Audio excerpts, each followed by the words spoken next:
Thank you, Mr. Speaker. Phil Twyford, 5 minutes. Thank you.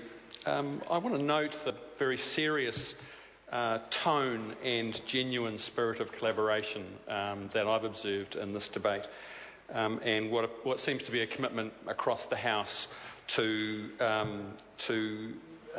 really look for solutions, to try to find agreement. And I've got no doubt at Select Committee that there'll be an earnest effort to test the provisions in this bill and to improve them where possible and to give it serious scrutiny. Sarah, I wanted to just devote my time, rather than rehearse the provisions of the bill and the things that colleagues have already covered, I want to address some comments to, in the bill, Part 1, cross-agency measures, and in particular, Subpart 6. So this is one of the kind of core provisions in the bill. It's about establishing the government's priorities for improving the well-being of vulnerable children and ensuring that children's agencies work together to improve the well-being of vulnerable children. And so the House can see on Subpart 6 there's a list of measures aimed at this purpose, including protecting children from abuse and neglect, improving education and training, increasing participation and decision-making about them, and so on. And then finally in that list of things, improving their social and economic well-being. And the question I have, sir, is whether or not that final item in the kind of shopping list of measures there that could shape the government's priorities under this part of the bill, sir. My question is whether or not that's there as simply a token gesture, whether it's there as kind of an afterthought. Because, and I ask that question because the Minister of Justice, when she spoke, devoted most of her contribution to trying to rubbish the straw man that somehow members on this side of the House were suggesting that poverty should be some kind of excuse for child abuse.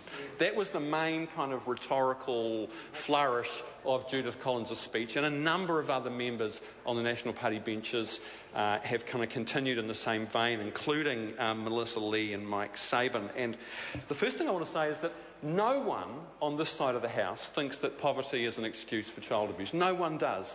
I've never heard anyone say that, certainly not in this debate. It is a total straw man. But the reason that I want to focus on it is that it's very revealing about the mindset on issues of poverty and welfare and social development, including child abuse and vulnerability of children. It's very revealing about the National Party mindset that this is such a big issue for them. And while poverty is not an excuse for the abuse of children, unless members on that side of the House recognise that there is an overwhelming correlation between crime and poverty, that the perpetrators and the victims of crime in this country and any other country that I have ever come across, that there is an overwhelming correlation, and that the perpetrators and the victims are drawn from the poorest and most disadvantaged members of our society. It's not just poverty, it's inequality as well, Mr. Speaker. And the data on inequality, the comparative data, is very, very clear. The social determinants of ill health also apply to mental health, imprisonment, teenage pregnancy, violent crime, and the abuse of children.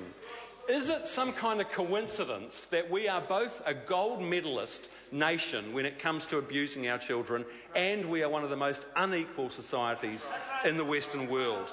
And this is why the National Party has no intention of ever tackling the root causes of the vulnerability of children, because they are locked into a mindset, sir, that cannot contemplate the more challenging task of actually addressing the inequality and poverty that is such a hallmark of New Zealand society.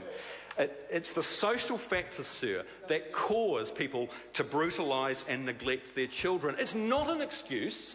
It doesn't let individuals off the hook. And as far as I'm concerned, you can throw the book at them And I totally support the intention in this bill, sir, to improve the procedures and regulations. But as my colleague Jacinda Ardern outlined, this will always be a partial and selective approach unless the government is willing to contemplate seriously tackling poverty and inequality in this country. Mr Chair. Catherine Delahunty. Tēnā